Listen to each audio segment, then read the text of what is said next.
하나님 말씀을 함께 읽고 말씀을 묵상하도록 하겠습니다. 사무엘하 7장, 오늘은 16절부터 26절까지만 읽겠습니다. 17절부터입니다. 17절부터 26절까지 우리 함께 교독해 보시죠. 제가 17절을 시작합니다.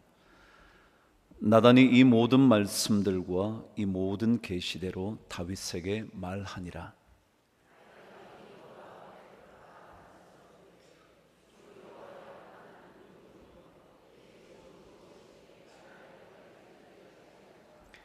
주 여호와여, 주께서 이것을 오히려 적게 여기시고 또 종의 집에 있을 멀 장래의 일까지도 말씀하셨나이다.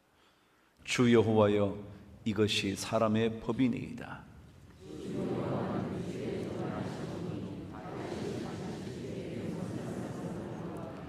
주의 말씀으로 말미암아 주의 뜻대로 이 모든 큰 일을 행하사 주의 종에게 알게 하셨나이다.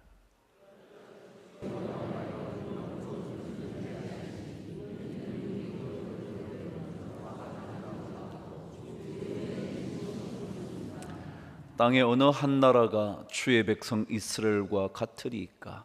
하나님이 가서 구속하사 자기 백성으로 삼아 주의 명성을 내시며 그들을 위하여 큰 일을, 주의 땅을 위하여 두려운 일을 애굽과 많은 나라들과 그의 신들에게서 구속하신 백성 앞에서 행하셨사오니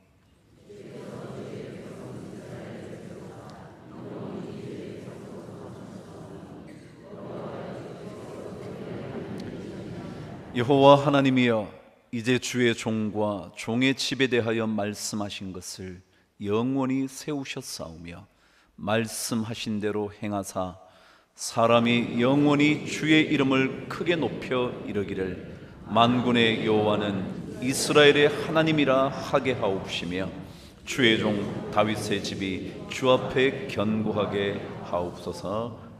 아멘. 다윗이 하나님의 마음에 합한 사람이었다는 얘기를 늘 들어왔죠. 그 말을 제가 이렇게 바꿨죠.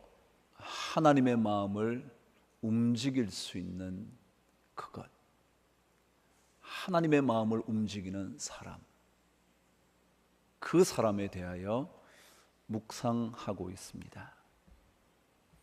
어떤 사람이 하나님의 마음을 움직인다고요?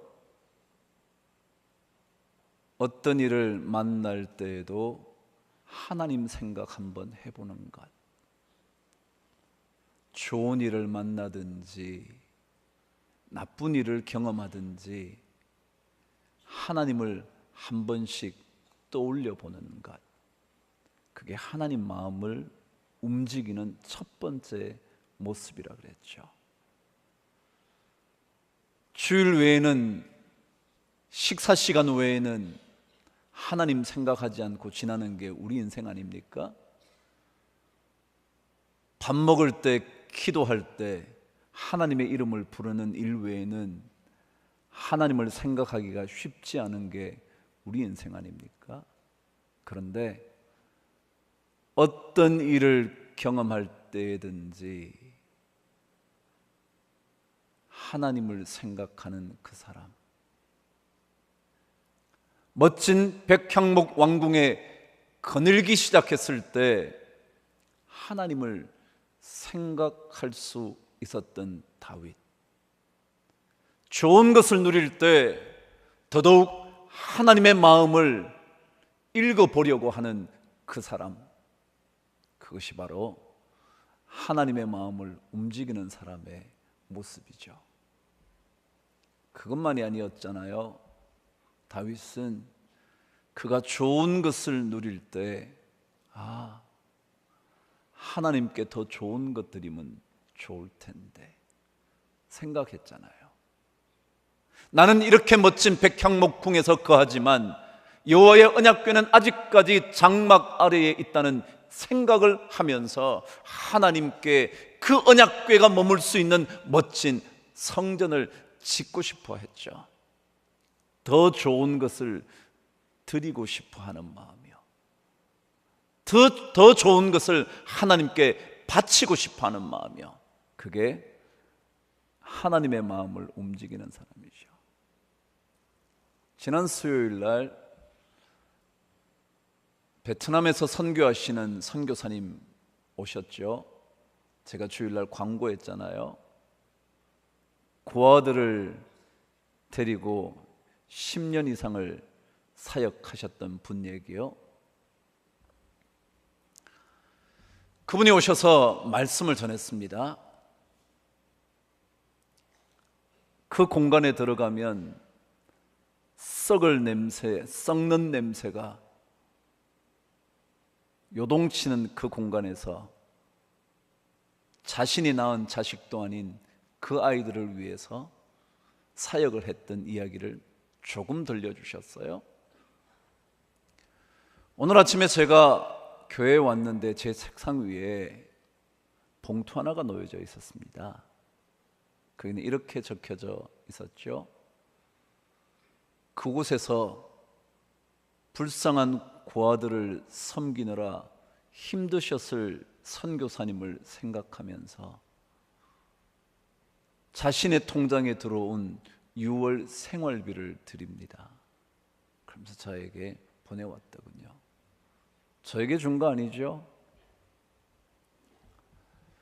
하나님께 더 좋은 것 드리고 싶은 마음이요. 그 마음이 하나님을 기쁘게 하는 거예요. 더 많은 것을 드리는 것을 기쁘게 받으시는 것이 아니라 더 좋은 것 드려 보려고 하는 마음이요. 나는 라면 한 그릇으로 하루를 때울 수 있다면 주님께는 그것보다는 더 좋은 것 드리고 싶어하는 마음이요. 그래서 모으고 모아 주님께는 비빔밥 한 그릇 사드릴 수 있는 그런 마음이요. 그게 하나님의 마음을 움직이죠. 아니, 사람의 마음을 움직이는 것도 마찬가지잖아요. 그런 마음이요. 돈을 많이 받아서가 아니고요. 그 사람에게 넉넉하게 공급받아서가 아니고요. 정말 이 사람이 나에게 더 좋은 것 주고 싶어 한다는 그런 마음을 전달받을 때 우리 마음이 움직이잖아요. 하나님의 마음을 움직이는 사람, 오늘 세 번째 특징 한번 묵상해 보려고 해요. 여러분 혹시 메모를 하시나요?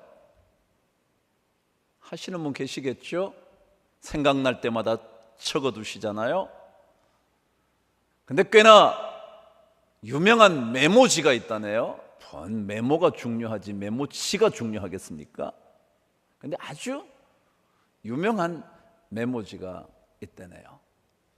정사각형의 메모지인데 그 박스 안에 250장의 메모지가 들어가 있다나요. 근데 그 메모지 박스는 영국의 왕관이 그려져 있고 그 밑에 이런 글씨가 새겨져 있답니다. 영어로 해서 죄송한데 그대로 한번 해볼게요. Keep calm and carry on 이라는 메모지입니다. Keep calm. calm이란 게 뭐냐면 고요한, 마음이 안정된,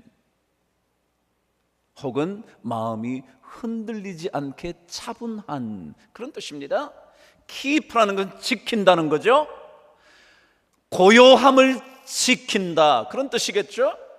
마음을 흥분시키지 말고 고요하게 갖고 있다는 뜻이겠죠.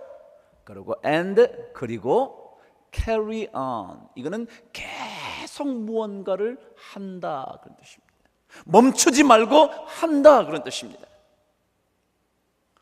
근데 이 메모지는 덜쳐내면 250장이 있는데 그 250장 메모지 아래에도 계속 keep calm and carry on 적혀 있다네요. 근데 이 디자인은요, 언제 생긴 디자인이냐 하면 1939년 2차 세계대전이 발발되기 몇 개월 전에 독일이 영국을 향하여 공습을 선포합니다. 그 엄청난 대규모 공습 예고를 들은 영국이 모든 국민들에게 어떻게 하면 될까? 그러면서 라디오와 포스터를 만들어서 붙입니다. 그 중에 하나가 Keep calm and carry on 이라는 것이었습니다. 다시 말하면 엄청난 폭격이 지금 시작되겠지만 마음을 고요하게 하시고 하시던 일을 계속 하십시오 라는 얘기였습니다. 곧 엄청난 대규모 공습이 시작될 건데 엄청난 폭격이 떨어지게 되겠지만 마음을 고요하게 가지시고 하시던 일 계속 하십시오. 저는 오늘 이 메모지 이야기를 읽다가 다윗이 하나님의 마음을 움직일 수 있었던 세 번째 이야기와 함께 연결되어 떠오르기 시작했습니다. 내용은 이렇습니다. 다윗이 하나님을 위하여 더 좋은 것을 드리기 위하여 성전을 짓기로 결정하고 나단에게 말합니다. 내가 하나님의 성전을 짓고 싶다고.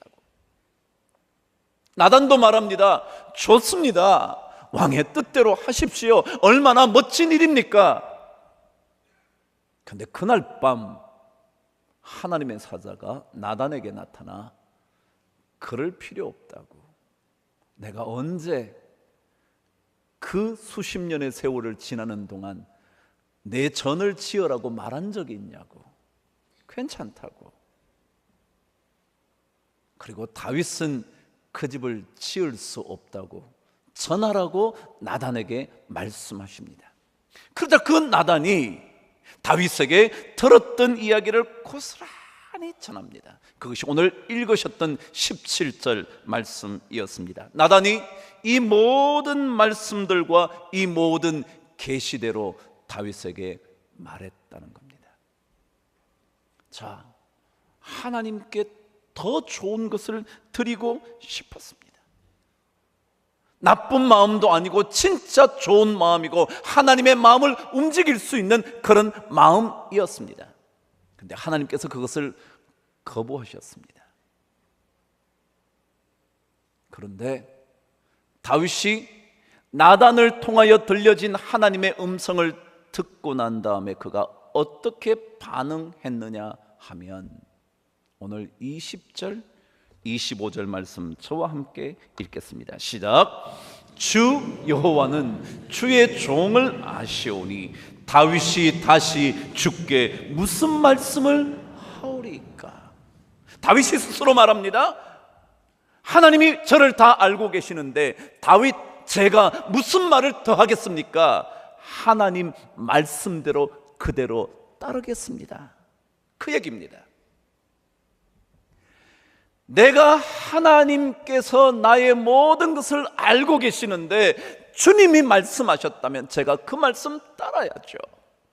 저는 멋진 성전을 지어 여호와의 언약궤를 그곳에 안치하고 싶지만 하나님께서 아니시라면 저 하지 않아야죠 라고 하는 이야기입니다. 25절도 이렇게 기록합니다. 읽으시죠. 시작. 여호와 하나님이여 이제 주의 종과 종의 집에 대하여 말씀하신 것을 영원히 세우셨사오니 시작. 말씀하신 대로 행하십시오. 자기 생각대로 행하여지기를 원하는 것이 아니라 하나님의 말씀하신 대로 행해지기를 다윗이 고백하는 겁니다. 신앙은 뭐냐 하면 자기 뜻대로 되어지지 않을 때에도 하나님의 뜻을 그대로 받아들이는 것. 내 뜻대로 되지 않아 내 마음이 불편할 때에도 keep calm, 마음을 고요하게 하고 하나님께서 우리에게 주신 그 삶을 그대로 carry on 하는 거예요. 이게 신앙이에요. 하나님의 마음을 움직이는 것은요, 내가 원하는 것을 다 이루어 가는 것이 아니라 내가 원함에도 불구하고 하나님께서 허락하시지 않으신다면 그것조차 고요한 마음으로 그것을 받아들이는 거예요. 그게 하나님의 마음을 움직이는 거예요. 여러분, 왜 하나님이 그것을 만류하셨을까요? 그래요. 성경을 읽으면서 아시는 바대로 다윗의 손에 묻은 피가 너무 많아서 그렇게 말씀하셨지만, 여러분, 다윗의 손에 피가 많이 묻었다 해서 하나님의 거룩한 성전을 짓고 싶어하는 마음이 거짓일 수는 없잖아요. 진짜 하나님께서 자신에게 베풀어 주신 은혜가 크다는 것을 알고 하나님께 좋은 것 드리고 싶어 했던 다윗의 마음이 가짜는 아니잖아요. 그리고 그 전투가 이스라엘 백성을 지키기 위한 전투였지 자기 영광을 위하여 싸운 것만은 아니잖아요. 그렇다면 그의 손에 묻은 피 때문이라고 말씀하는 거 억울하잖아요. 아니, 묻은 피가 많다면 오히려 그 피를 씻기 위하여 거룩한 성전을 짓고 싶어하는 다윗의 마음이 더 맞잖아요. 그런데 하나님께서 그것을 거부하셨는데, 다윗이 여호와께서 주의 종을 다 알고 계신데 제가 더 이상 무슨 말씀을 하겠습니까? 주님 말씀대로 행하십시오. 이게 하나님 마음이 아픈 거예요. 그래요, 신앙생활은 하나님께서 주시는 대로 받는 거잖아요. 좋은 것을 주셔도 받고요, 좋지 않은 것을 주셔도 받고요. 저 6년 동안 원치 않는 거 받았죠? 그래요, 지난 7, 8년의 세월, 이 6년 이전에 7, 8년의 세월은 참 좋은 세월이었죠. 좋은 것 주셨죠. 그렇게 6년 동안 그리 좋아 보이지 않는 세월 주셨죠. 그러나 그 세월 또한 받아야죠. 그게 하나님의 백성이고 하나님의 마음을 움직이는 사람이죠. 왜 이런 것을 우리 가정에 주시냐고 말할 수 없어야죠. 왜요? 좋은 것 주시는 하나님이시기도 하시고요, 깨달음을 위하여 하나님의 계획 속에 또 다른 것들을 주실 수도 있잖아요. 그래서 하나님의 마음을 움직이려면 그분이 주시는 대로 받는 훈련하는 거죠.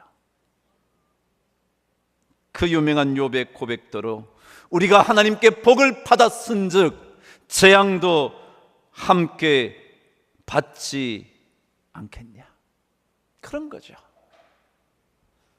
좋은 것만 받겠다고 말하는 인생보다 주시는 대로 받겠다고 말하는 그 사람이요, 그 사람이 하나님의 마음을 움직이는 사람이죠. 여러분 어떠신가요? 힘들게 오늘 성전에 나오신 성도님들이 계십니까? 저는 예배 오기 전에 우리 목회자들과 함께 기도할 때 한 번도 빠뜨리지 않는 기도가 있습니다. 하나님, 오늘도 성전에 아픈 가슴을 붙잡고 온 성도들이 참 많을 텐데,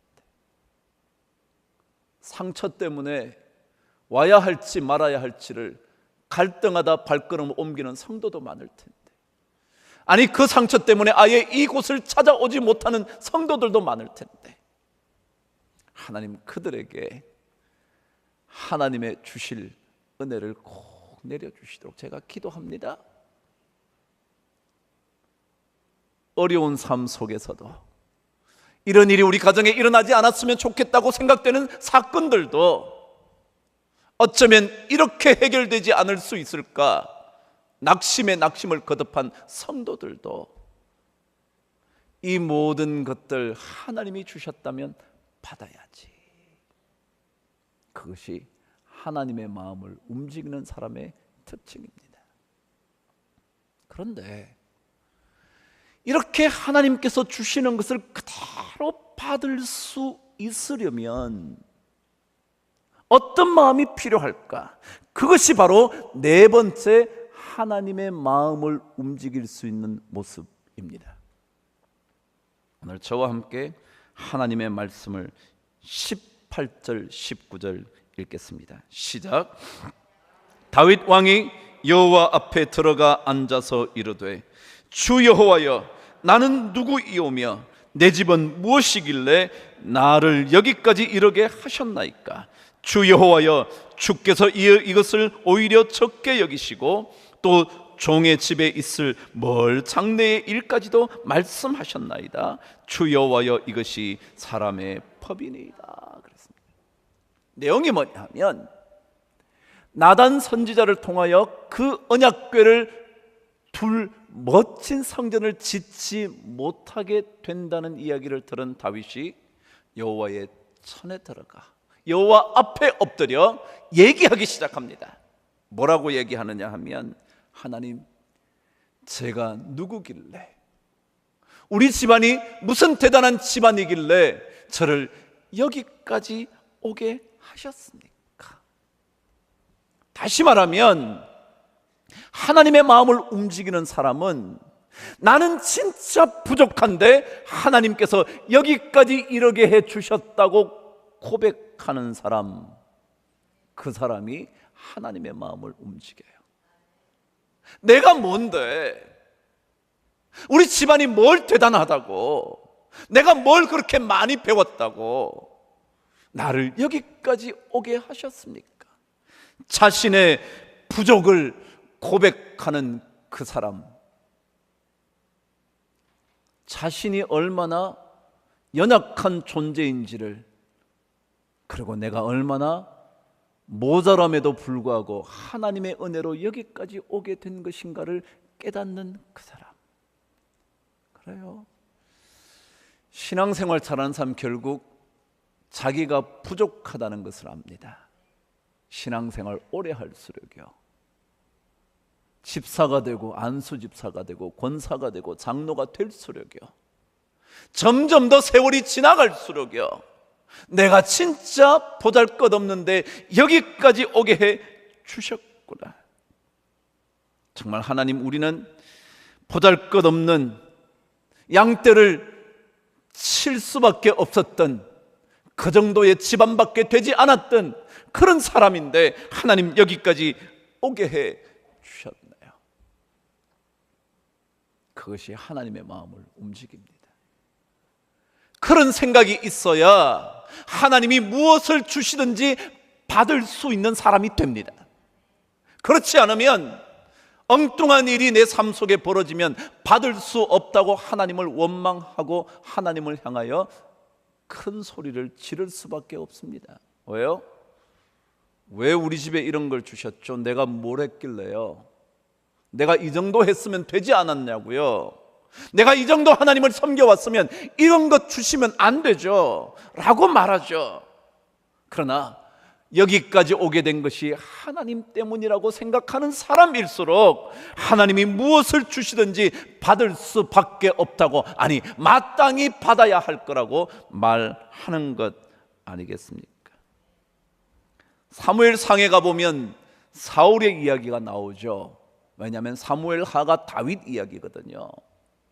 사무엘상에 등장한 사울 이야기에 사울이 첫 번째 왕으로, 그리고 많은 사람에게 존중을 받게 되었을 때 이야기를 사무엘은 이렇게 전했습니다. 당신이 스스로 작게 여길 그때에 이스라엘 지파의 우두머리 머리가 되지 않으셨습니까? 사무엘의 이야기입니다. 당신이 스스로 작다고 여길 그때에 하나님께서 당신을 왕으로 세우지 않았습니까? 아니, 사울 자신도 그렇게 고백한 때가 있었습니다. 나는 이스라엘 지파의 가장 작은 지파 베냐민 사람이 아니이니까, 또 나의 가족은 베냐민 지파 모든 가족 중에 가장 미약하지 아니하니까. 미약하다고 생각할 때, 부족하다고 생각할 때 그를 세우는 겁니다. 그런데 그것을 놓치면 자신의 부족한 모자란 그 모든 부분을 놓치고 나면 하나님이 주시는 것을 결코 받을 수가 없습니다. 그럼 부족을 모르면, 자기의 모자람을 모르면 하나님의 가르침을 받지 않죠. 그게 문제거든요. 내가 모자란 줄 모르면 하나님의 가르쳐 주심, 인도하심을 받으려고 하지 않죠. 왜냐하면 내게 모자랄 것 없으니 하나님께 물을 필요가 없거든요. 묻지 않아도 내 인생길 잘 갈 수 있다고 생각이 들거든요. 그러니까 하나님의 가르침, 하나님의 인도하심, 하나님의 동행하심이 점점 더 필요 없어지죠. 그런 사람이 어찌 하나님의 마음을 움직일 수 있겠습니까? 그러니까 부족하다는 사실을 깨달으면 깨달을수록 하나님이 주시는 것을 그대로 받을 수 있죠.